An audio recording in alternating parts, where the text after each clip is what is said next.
Hello, and welcome to this week's Movie Math, where Disney's Snow White is feeling the pressure. So much is relying on that movie. Yes, spring break has started, and Hollywood seems to not be a part of people's vacation plans. Whose fault is it? You'll have some theories. I certainly do by the end of this video. This weekend saw the lowest box office of the year to date. And again, spring break has started. Here in New York City, it is packed. I was in Times Square. I walked by McDonald's. People were up against the window like this. It's very crazy. It's very crazy crowded everywhere but a movie theater. It's usually pretty crowded at New York theaters, actually. New York's a big movie-going city. But not everywhere. Not everywhere. How about your neck of the woods? Do a lot of people go to the movies where you are? But yeah, this is the lowest box office of the year to date. Lower than Oscar weekend. Lower than the Super Bowl, with some lamenting, especially in the industry. No one outside the industry cares. But in the industry, they're like, why didn't Snow White open right now? What a missed opportunity. Because you see, both Beauty and the Beast and Captain Marvel, both, Disney female-centric movies, came out early mid-March, while Snow White, for some reason, is coming out later in the month. Hitting theaters this weekend would have not only had Disney's live-action adaptation ready at the start of spring break, but it would have created even more distance from Minecraft, Warner Brothers' big movie at the start of April. Although Minecraft ain't looking so good either. Yee, Hollywood, what's going on? In fact, I did an informal poll on Twitter asking what's the next movie that you plan to see in theaters. And most of you voted for Thunderbolts, meaning you plan to sit out the rest of March and all of April. Although some of you were like, Superman, thank you very much. I can't help that Twitter only allows for 4 options in the poll. But here's all the upcoming movies through Superman. I guess we'll do through all the way through July, just to be fair. And so down below, I'd be interested to hear what's the next movie you plan to see in theaters. Take your time, write it down below. But yeah, Thunderbolts, at least that's a Disney movie. They're like, even when we lose, we win.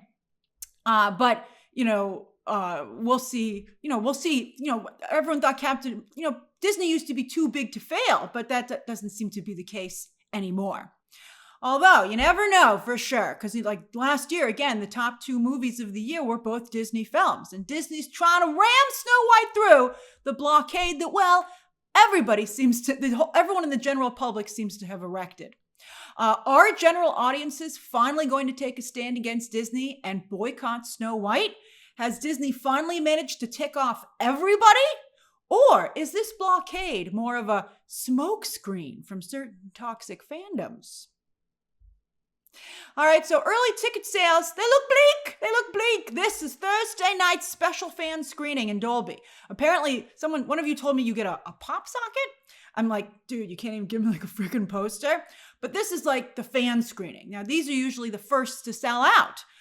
But this is, as you can see, pretty empty. And I didn't only include New York City, because again, as I said, New York City is a big movie-going city, but I have New Jersey in there as well.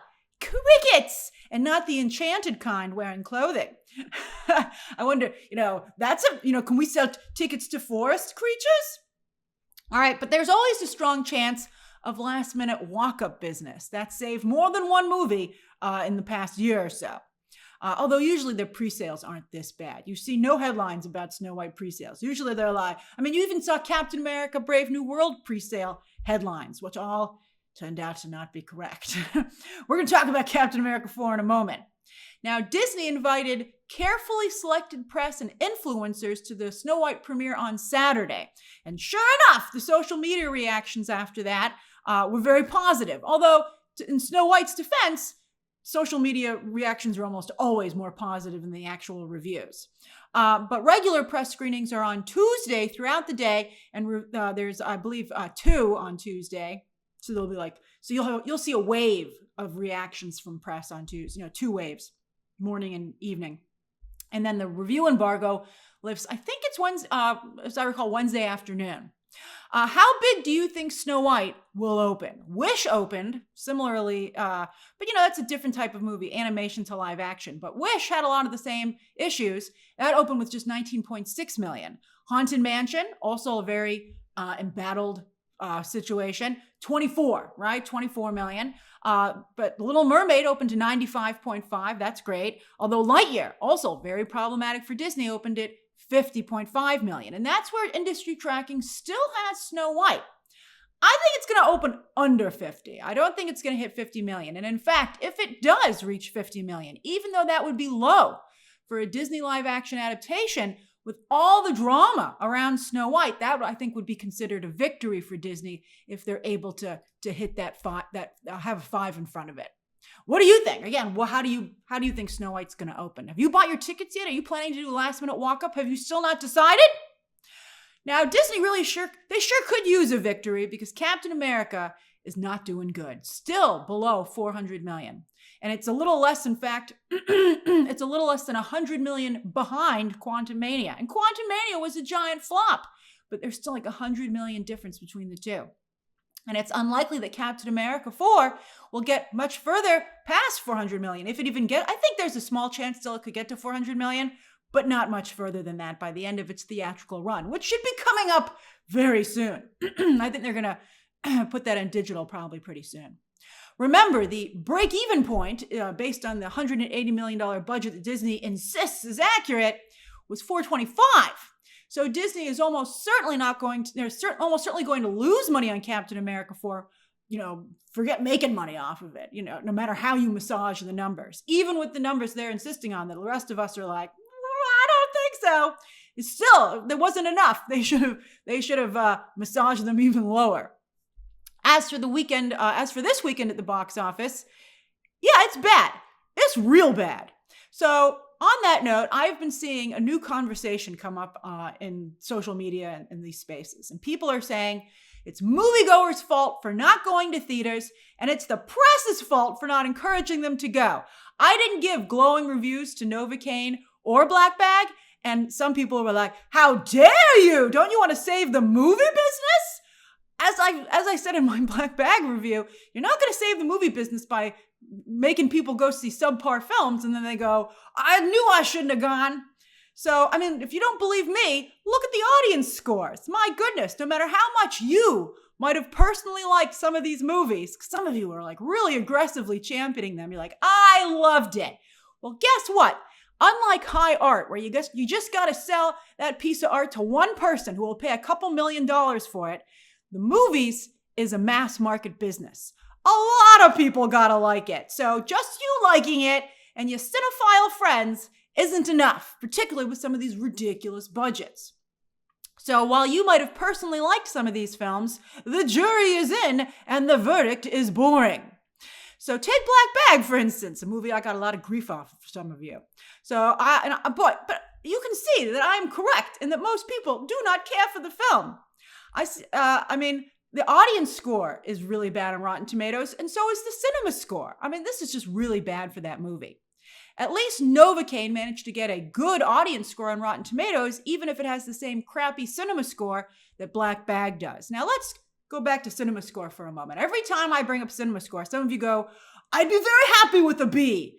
Well, no matter how you might look after your own average, as when it comes to grades, the history has proven that anything below a B+, unless you're a horror movie, does not bode well for the box office future of said film. Again, this isn't would you be happy with a B? It doesn't matter. That's the rules. Anything below a B+ is problem city. At least Jack Quaid's agent can claim that he's king of the tiny mountain. All right, so a number one debut is a number one debut. That's right. And Jack Quaid did manage to open a movie. And everyone involved with Novocaine, everyone involved will get a small boost out of this. Not a big boost. Again, it's a tiny mountain. But still, it's good to be, somebody had to finish first, and it was Novocaine. And the demos are also solid. And that Rotten Tomatoes score, the audience score, I think helps a lot in terms of positive spin. You're like, yeah, right? It's looking like, especially when you compare it to everybody else in the crowd, it's the winner. Novocaine might not do well in theaters, but it is likely to do well, I think, on digital and streaming and even beyond. One of you commented on my review, and I thought it was very funny, that this plays like a movie that Comedy Central will play in the afternoon 20 years from now. Now, I don't know if Comedy Central is going to last 20 years, but the theory is very sound. And so everyone, by the way, that means royalty checks for everyone involved in this movie, probably for decades. So that's good too. I think Novocaine will, in the long run, have real value. Black Bag, though, it's going to have a harder time with positive spin. Right now, it's in a photo finish with Mickey 17 for the number 2 spot. Warner Brothers claims they're a nose ahead, and we'll have to wait until tomorrow when the final numbers come in to see how it shakes out. It's a bit of a race to the bottom, but it would help both of them to be able to claim that number 2 spot. Black Bag has terrible demos with very little appeal outside of Caucasian audiences. And with a $50 million budget, not including advertising, it ain't looking good for Focus Features to make their money back, much less turn a profit, at least theatrically. But when you see those horrible audience scores, it ain't looking so good for Black Bag even beyond theatrical with digital and streaming. With Mickey 17, it fell 60% in just its second weekend, which is fine for a big blockbuster, but a real bummer for a movie that opened with just $19 million. In fact, it was just revealed that Mickey 17 is going to digital on March 25th. That's a week from Tuesday. Made for $118 million before advertising. Maybe next time, Bong Joon-ho should listen to that feedback from test audiences. Puck News recently ran an expose on the way Warner Brothers is making movies right now. Spoiler alert, it's not good, not a good strategy. But they said that when it came to Mickey 17, that test scores were bad. And we talked about this in a recent live stream, but I'll just paraphrase for you here. Bong Joon-ho said he would not pay attention to the bad test scores from audiences because Parasite had bad test scores and it ended up doing very well. And in fact, Warner Brothers even was able to cut a different version of Mickey 17, which scored 10 points higher, but Bong Joon-ho had final cut. But I think that was a big mistake on Bong Joon-ho's part. Unless he wants to go back to making the smaller films that he used to. For instance, Snowpiercer was made for just $40 million. And while it really tanked domestically, it did very well overseas, much better than Mickey 17, particularly in Bong Joon-ho's native South Korea. It's interesting to me that because I didn't like Snowpiercer. I thought Mickey 17 had good elements. I really can't say anything really besides Tilda Swinton. The set design was nice. But I didn't really like Snowpiercer. But that did much better. Are you from South Korea or from that area? Why do you think Snowpiercer did so much better than Mickey 17 with South Korea? Apparently, Bong Joon-ho is not enough to sell a movie, even in South Korea. But maybe $40 million is where he really should be working in terms of budgets, in that range. Ain't nobody going to give him $100 million ever again. And maybe they shouldn't have. It's interesting. All right, now again, Mickey 17 is a Warner Brothers movie, but this weekend people were angry with Warner Brothers about Looney Tunes. Although this time, it's not Warner Brothers' fault. So, see, while Warner Brothers did bury Coyote vs. Acme for the tax break, and after this, I don't think you're ever going to see Coyote vs. Acme. So let's see how this movie did. So they made a deal. Warner Brothers made a deal with Ketchup Entertainment, a real company, to release The Day the Earth Blew Up. And well, Ketchup did the best that they could. I mean, hey, they had Eric Bauza, who voices both Daffy and Porky, doing a lot of interviews. I got the chance to talk to him. That video is up now. It was a really fun interview. I had a great time chatting with him. So be sure to check out that video. But Ketchup did what they could with the budget that they had for advertising. And some fans, though, were angrily tweeting that Warner Brothers did nothing to promote The Day the Earth Blew Up. But again, it's not their movie anymore. And you might say, well, why don't they promote it anyway? Why don't they do some goodwill? Well, that would have been nice. But, they have a very limited amount of money to spend on advertising movies, clearly. And, do you want them to take that money away from Sinners or Superman to put it here? I mean, it's Ketchup's responsibility, and Ketchup is a very small distributor. In fact, with that in mind, Looney Tunes, that it still managed to open at number 5 with about 3 million is pretty impressive, actually. But I think it just shows that maybe there is not a big audience these days for Looney Tunes. Just a sad but true fact. Women, if you look at the demos, women weren't particularly interested, and this is really surprising. Kids weren't interested either. Looney Tunes, I think, really is a vintage brand at this point that largely appeals to adults with the nostalgia factor. Those who did go, though, enjoyed it. These are good scores, audience scores. So maybe there's hope for Looney Tunes down the line on digital and streaming. Where will it go to streaming? Will it go to Max still? I wonder what the deal is that they made with Ketchup. I got to see it because of the interview that I did, and it is beautifully animated, particularly the opening. Really gorgeous animation. It really, it'll make you shed a tear for 2D animation. I really hope 2D animation comes back. Although, again, this is not going to help. But I'd say that after a while, the film kind of overstays its welcome. I would say it doesn't really have a movie-level story. It's more like watching an hour-and-a-half long cartoon short. And that's a long time to watch a cartoon short, particularly with some of the dated, old-fashioned story elements, like who still chews gum? So I'm sure someone's like, "Dear Grace, I still chew gum." Well, yay, that's great. I mean, although to be fair, I never was a gum chewer, so maybe,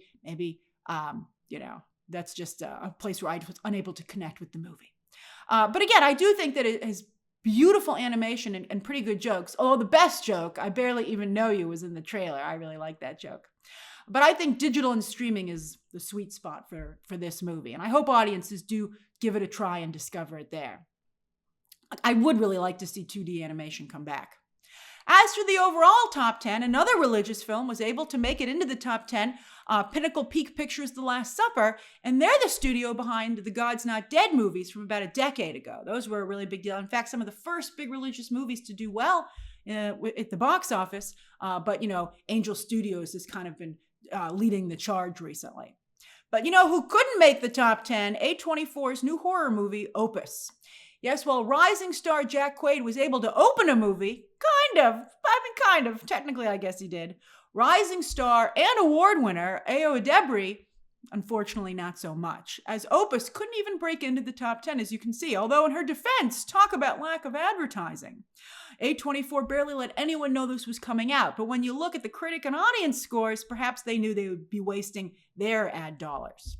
At least the film was cheap to make, and also, to Edebiri's credit, the demos for the movie are very good, even if, again, the audience was small. All right, now let's head over to streaming.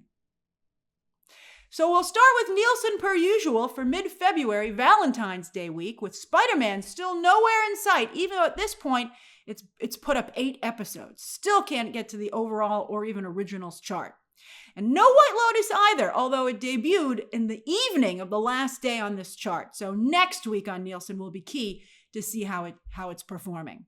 White Lotus, because I'm sure some of you will bring this up, is an HBO show. So it counts as acquired, and not all of its viewership numbers are counted by Nielsen. The HBO numbers are not counted. However, shows that have to live in both worlds can still manage to chart. In fact, House of the Dragon and The Last of Us not only charted, but were able to be very high up on the overall charts. So we'll see how White Lotus does. On the overall chart, Netflix continues to do very well, the Coca-Cola of streaming, with a new season of Sweet Magnolias leading the way and the final season of Cobra Kai right behind it. Sony must be relieved to see Cobra Kai so high up on this chart because, of course, they have their big movie hitting theaters this summer. And Netflix's reality show Love is Blind, which drops 3 episodes, I believe, at a time, and its 8th season is very hot out of the gate. But also, looky here. Cable series Resident Alien, based on the comic book. The comic book is so good.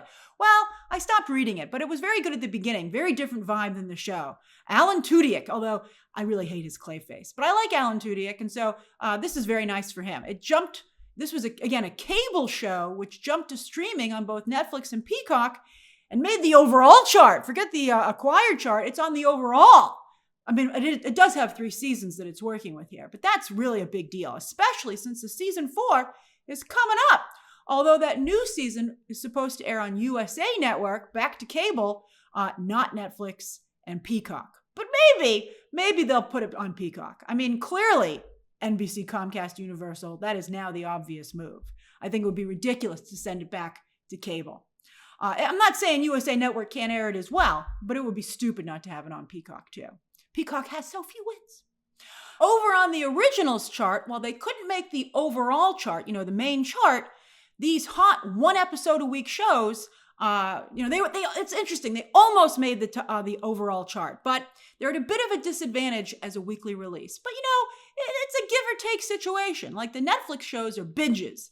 They drop hot out of the gate, really strong, but then for the most part, they fade away after a week or two. There's always exceptions like Squid Game, which is for weeks and weeks and weeks.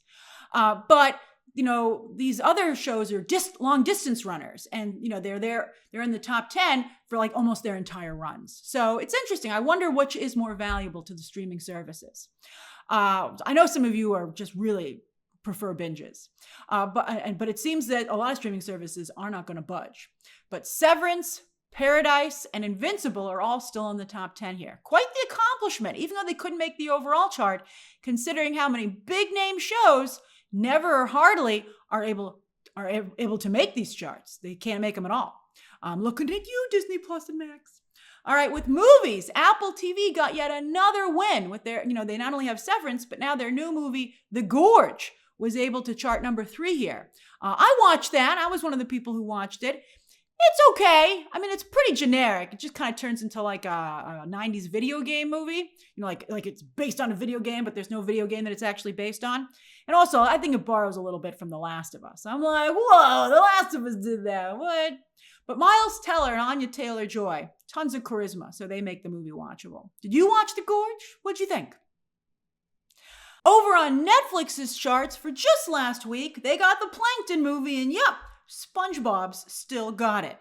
And true crime is still also a very good bet, with the Manson Murders documentary doing solid numbers. I mean, those numbers aren't huge, but, especially for documentaries, which are a little more, affordable, they're not as big a budget, I think Netflix would be very happy with that. Also, I think it's their only Gene Hackman movie, Runaway Jury, got a bump in the wake of his death. Although with dynamic poster frames, the ones that they have over at Netflix, he's not the one that's on this chart. I think people tuned in because of Gene Hackman. I mean, when I was on my interface watching Running Point, when I was going in to get to Running Point, I would always see Gene Hackman's face, and I'm like, oh, Gene Hackman. And I actually was like, maybe I should watch that because of Gene Hackman. I put it on my list. What do you think of Netflix's dynamic poster frames? I get a real kick out of them, not only for how they represent projects, but also sometimes how they misrepresent them. I'm like, man, if you clicked on that thinking that's what it was, you were going to be in for a big surprise. It's very funny, but I guess it works for them. By the way, if you don't know what dynamic poster frames are, Netflix doesn't have the same. I mean, they have multiple poster frames that they make. They don't just show the poster, for the project. They show different characters and different kind of situations, and they show you what they think you'd be interested in. I mean, they got me. They showed me Gene Hackman, and I was like, I should watch that. But for maybe some of you, Dustin Hoffman's going to seal the deal. And sometimes they'll change it. If you haven't clicked on it for a while, they're like, let's show them something else and see if that gets a click. It's a very interesting aspect, and I don't see anyone else doing dynamic poster frames but Netflix, interestingly enough. That's interesting. Maybe other streaming services should use them. They just do basically like the posters for the project. Maybe that's one of the reasons Netflix is always dominating the charts. All right, with shows, yes, Running Point. I'm still working my way through it. I tweeted, it's a great show. I'm really enjoying it. Already renewed for season 2. Big hit on Netflix. And further proof that 30-minute episodes make for sweet, sweet binges. Oh, Glow was 30 minutes. I think they're great. And they can even work weekly as well. Ted Lasso started as a half-hour show, and The Studio, also from Apple TV, starting March 26th. That's also a half-hour show. But look, Netflix couldn't even make Halo blow up, and they could make anything blow up. Ooh. And speaking of flops, the jury's out on this one. I'd be curious to hear your thoughts on it. So Meghan Markle's new Netflix show barely made the top 10. Barely in there. And it dropped early in the week, so there's no excuse. It's not like a Sunday night show. Yet it's already been renewed for a second season. Some argue it's because Netflix has an overall deal with Markle, and a renewal helps Netflix to meet the requirements of that deal. Although, we always know it's not just the viewership that adds value to something for a streaming service.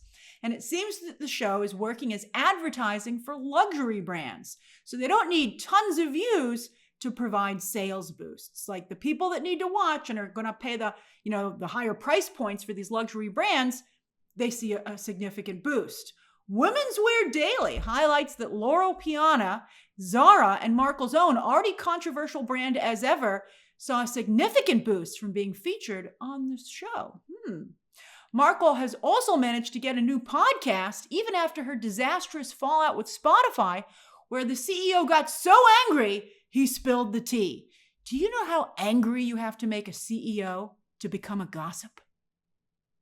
All right, over on digital with Apple TV, Oscar juggernaut Anora is still #1. Although if you just paid for it, I got some bad news for you in a minute when we get to this week's releases. While Wicked, still #2. I got some good news for you about Wicked coming up. So yay, Wicked! I hear that For Good trailer is getting close.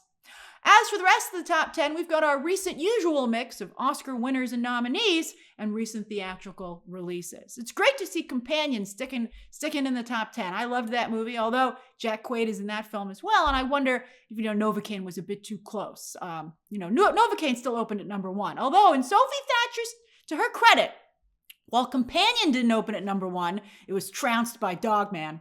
It did open with $1 million more than Novocaine, so Sophie Thatcher. I mean, if Jack Quaid gets any credit for Novocaine, Sophie Thatcher should be getting it for Companion.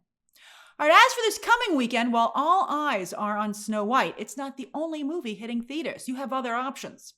Warner Brothers has another actor playing dual roles, their third in like a 2-month span. What's going on over there? With Robert De Niro in Alto Nights. And Briarcliff Entertainment, another tiny distributor, will finally release Magazine Dreams after Disney dropped the film last year when they dropped Jonathan Majors. On digital on Tuesday, Last Breath jumps from theaters very quickly, as everyone expected. And there's also a new Batman Ninja movie, which I know will tickle the fancy of some of you. On streaming, here it comes. Anora hits Hulu tomorrow. So if don't pay, you'll get it. If you have Hulu, you're going to get it for free tomorrow. While on Thursday, Sadie Sink, who just joined Spider-Man, has a rock and roll fantasy adventure also on Hulu. And then on Friday, Wicked hits Peacock, with some feeling that this is Universal throwing shade at Disney Snow White because it'll hit Peacock the same day that Snow White hits theaters. That's very interesting. Then with shows on Thursday, Netflix has a new murder mystery comedy. It's a comedy set at the White House. Well, Paramount Plus has a dark thriller, Happy Face, based on a popular true crime podcast. That's Dennis Quaid peeking out from the poster there. Oh, those Quaids are booked and busy. All right, so that's this week's movie math. What have you been watching? What do you plan to watch? And what is going to get you back in theaters? And if you're already back in theaters, why do you think more people aren't there with you? Are we underestimating, besides all the other things that we talked about, like the movies only being medium, are political and economic factors also significant? Share those thoughts and theories down below. Subscribe today. And of course, as always, you can check out some more videos right now.